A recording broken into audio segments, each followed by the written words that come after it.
எல்லாருக்கும் வணக்கம். நான் உங்கள் அர்ச்சனா தாமரைக்கனி. இன்று கதை சொல்ல போறேன் தொகுப்பின் 37வது கதையை உங்களுடன் பகிர்ந்து கொள்ளப் போகிறேன். இந்த கதை பிரபல எழுத்தாளர் JK என்று அழைக்கப்படும் ஜெயகாந்தன் அவர்கள் எழுதிய சிறுகதை. கதையின் தலைப்பு குறைப்பிறவி. வாங்க கதைக்குள்ள போகலாம். பங்கஜம் வந்து தெருவோட மேட்டில் நின்றுக்கிட்டு சொல்லிக்கிட்டே இருக்கிறாங்க. ரஞ்சிதம் சீக்கிரம் வந்துருமா, குழந்தை பசியோட இருப்பான், மதியானம் 1 மணிக்கு அவனுக்கு கஞ்சி கொடுக்கணும் அப்படின்னு சொல்லிக்கிட்டே இருக்கிறாங்க. அதை காதில் வாங்கியும் வாங்காததுமா ரஞ்சிதம் அவசரமாக நடந்து போய்கிட்டே இருக்கிறாங்க. பங்கஜம் ஒரே யோசனையோட வீட்டுக்குள்ளே போகிறாங்க.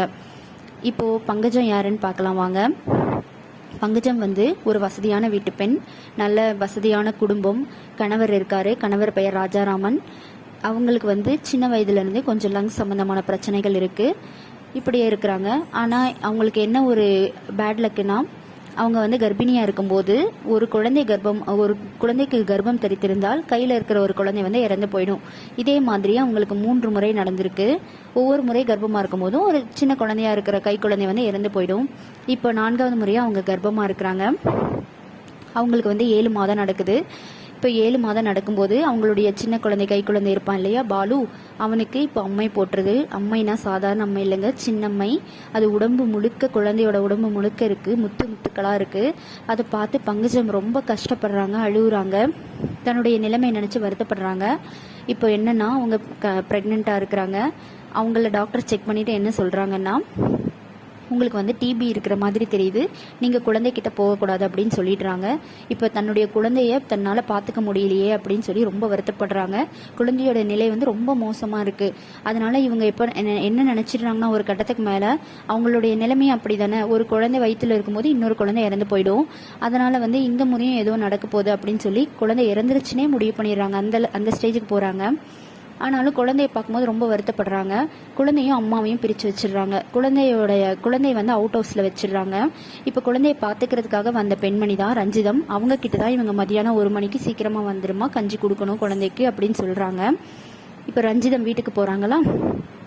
வீட்டுக்கு போனால் அங்கே வந்து குழந்தைய பார்த்துக்கலையா அப்படின்னு அவங்க அக்கா கேட்குறாங்க. அவங்க அக்கா யாருன்னா செல்லி. அவங்க தான் இந்த கதையோடைய கதாநாயகி. செல்லி வந்து கதாநாயகின்னொடனே ரொம்ப அழகாக இருப்பாங்க அப்படி கிடையாது. இவங்க வந்து அதுக்கு ஆப்போசிட்டாக இருப்பாங்க. அவங்க பார்க்குறதுக்கே ரொம்ப விகாரமாக இருப்பாங்க.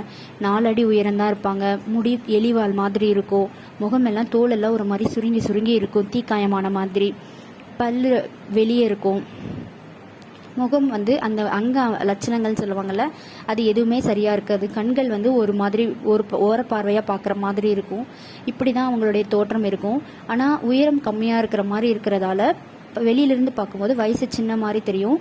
ஆனால் கிட்ட வந்து முகம் பார்க்கும்போது அவங்களுக்கு தெரியும் அது விகாரமாக ரொம்ப வயசான மாதிரி தான் தெரியும். அந்த வயசுக்குரியான தோற்றமும் இருக்காது.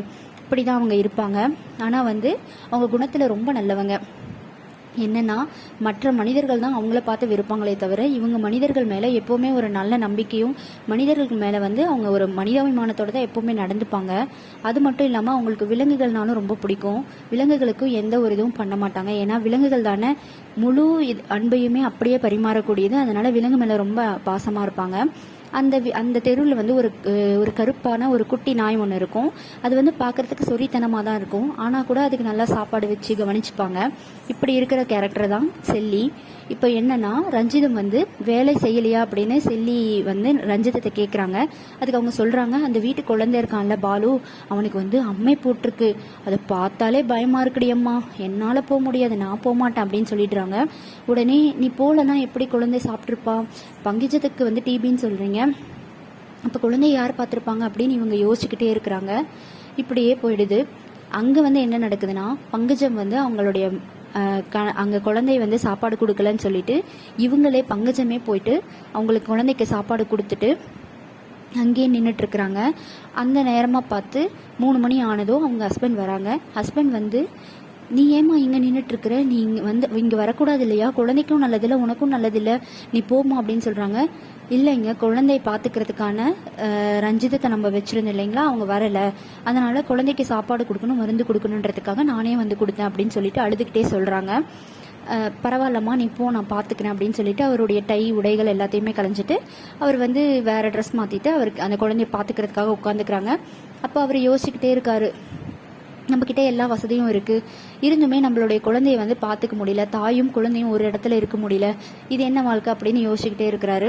இங்கே செல்லி இருக்கிறாங்க இல்லையா, செல்லி வந்து குழந்தைய பற்றி யோசிக்கிறாங்க. இங்கே ஐயோ குழந்தைய சாப்பிட்டதோ இல்லையோ, ரஞ்சிதம் இப்படி பாதியிலே வந்துட்டாங்களே அப்படின்னு சொல்லிட்டு ரொம்ப யோசிச்சுக்கிட்டே இருக்கிறாங்க. ரஞ்சிதத்துக்கு வந்து தன்னுடைய அக்காவை ரொம்ப பிடிக்கும், செல்லியை. ஏன்னா அவங்க குறைப்பிறவியாக இருந்தாலும் அவங்க வந்து நல்ல மனசோட இருக்கிறனால அக்காவை ரொம்ப பிடிக்கும். அப்போ வந்து அந்த செல்லி வந்து சொல்கிறாங்க, நான் வந்து இனிமேல் போய் குழந்தைய பார்த்துக்கிறேன் அப்படின்னு சொல்கிறாங்க. இவங்க வந்து சொல்கிறாங்க, உனக்கு என்ன வேண்டாம், நீ போகாத அப்படின்னு தன்னுடைய அக்கா மேலே பாசத்தோடு அவங்க சொல்கிறாங்க. ஆனால் அதை அவங்க கேட்குறதில்ல. குழந்தை பாவம், நான் போய் பார்த்துக்கிறேன் அப்படின்னு சொல்லிட்டு சாயங்காலமாக போகிறதுக்காக போகிறாங்க. இதுக்கு முன்னாடி என்ன நடந்திருக்குன்னா, அந்த பெரிய வீட்டுக்கு வேலைக்கு போகிறதுக்கு வந்து ஃபஸ்ட்டு செல்லியை தான் அவங்க வேலைக்கு வரதுக்காக அனுமதிச்சிருப்பாங்க. அப்போது பங்கஜம் தான் அவங்கள வந்து வேலைக்கு வர சொல்லி அவங்களுக்கான சம்பளம் என்னென்னைக்கு வரணும், என்னென்ன பண்ணணும்னு எல்லாத்தையும் முடிவு பண்ணியிருப்பாங்க. அப்போது குழந்தையும் அவங்க நல்லா பார்த்துட்டு இருந்திருப்பாங்க. பங்கஜத்துக்கு வந்து ரெஸ்ட்டு கிடச்சிருக்கும், அவங்க வந்து நல்லா தூங்குவாங்க கொஞ்ச நேரம். இவங்க வந்து குழந்தைய கார்டனில் வச்சுக்கிட்டு அப்படியே பார்த்துட்டு இருந்திருப்பாங்க. சோறு ஊட்டி விளையாட்டு காட்டி இப்படி பண்ணிட்டு இருப்பாங்க. கார்டன்லேருந்து உள்ளே வரும்போது அவங்க அந்த குழந்தையோடைய அம்மா அப்பா ஃபோட்டோ இருக்கும். அதை பார்த்து குழந்தைகிட்ட கேட்பாங்க, அது யார் அப்படின்னு.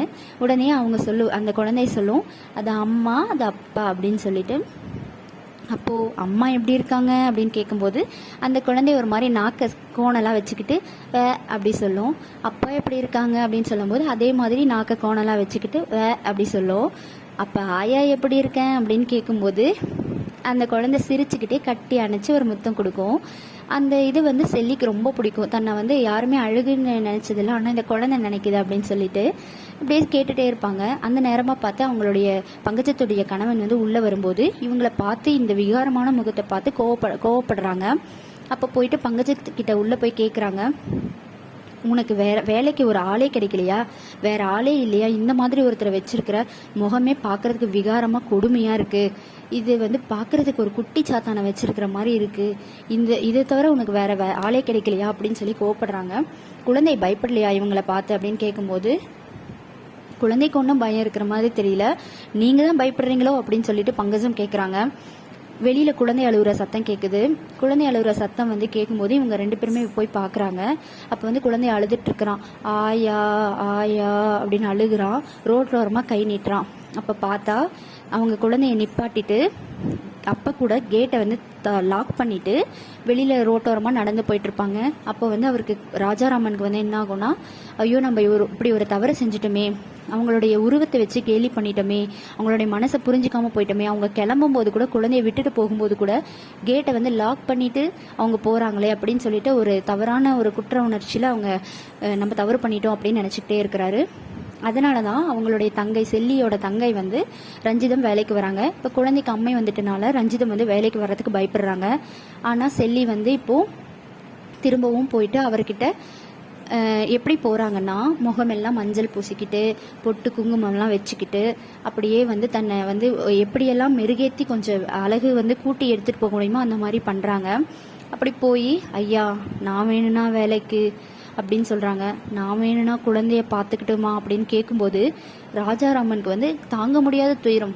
நம்ம இவங்களை என்னெல்லாம் பேசியிருப்போம், என்னெல்லாம் செஞ்சுருப்போம், ஆனால் இப்போ நம்மளுடைய குழந்தைய வந்து பார்த்துக்கிறதுக்காக வரேன்னு சொல்கிறாங்களே அப்படின்னு சொல்லிட்டு தன்னுடைய குற்ற உணர்ச்சியால் அது குழந்தை, அது உன்னோட குழந்தை தான், அது உன்னோட குழந்தை தான் அப்படின்னு பின்னாத்திக்கிட்டே அவர் பார்த்துக்கோமான்னு சொல்லிட்டு போயிடுறாரு.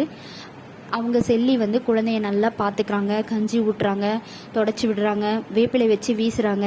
இப்படி எல்லாம் பண்ணி எல்லா பொருளெல்லாம் கொடுத்து மருந்து கொடுத்து நல்லா குழந்தைய குணப்படுத்திடுறாங்க. ஒரு 2-3 நாளுக்கு அப்புறம் நல்லா குணமாயிடுது குழந்தை.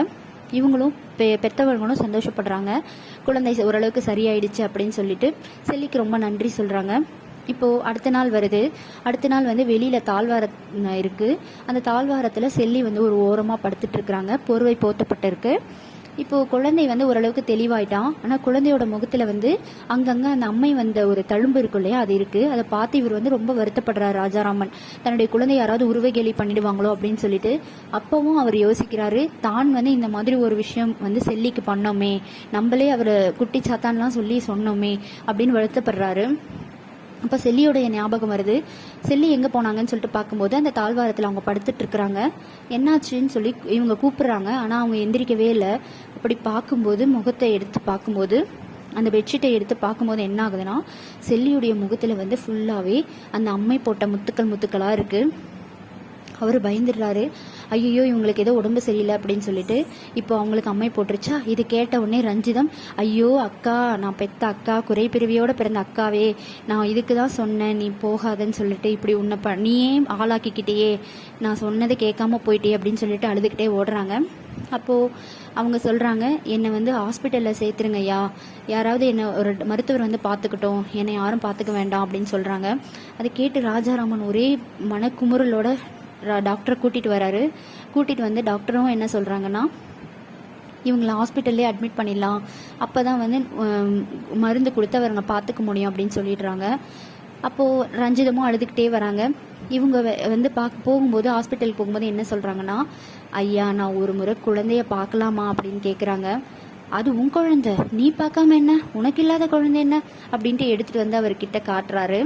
ஐயா ஐயா தூரமாகவே வச்சு காட்டுங்க அப்படின்னு சொல்கிறாங்க. அப்போது அவங்க என்ன சொல்கிறாங்கன்னா, இது யாரு அம்மா, இது யாரு அப்பா அப்படின்னு சொல்லுது குழந்தை பாலு. உடனே அம்மா எப்படி இருக்காங்க அப்படின்னு கேட்கும்போது அப்படி சொல்லுது, கண்ணை ஒரு மாதிரி உதட்ட ஒரு மாதிரி வச்சுக்கிட்டு. அப்பா எப்படி இருக்காங்கன்னு கேட்கும்போது அப்படி சொல்லுது. ஆயா எப்படி இருக்க அப்படின்னு கேட்கும்போது குழந்தை வந்து சொல்லுது. அப்படியே தாவி அணைச்சி முத்தம் கொடுக்கறதுக்காக ஓடி வருது. அவங்க வந்து பிடிச்சிக்கிறாங்க, நீ தூரமாக இரு சாமி அப்படின்னு சொல்லிட்டு.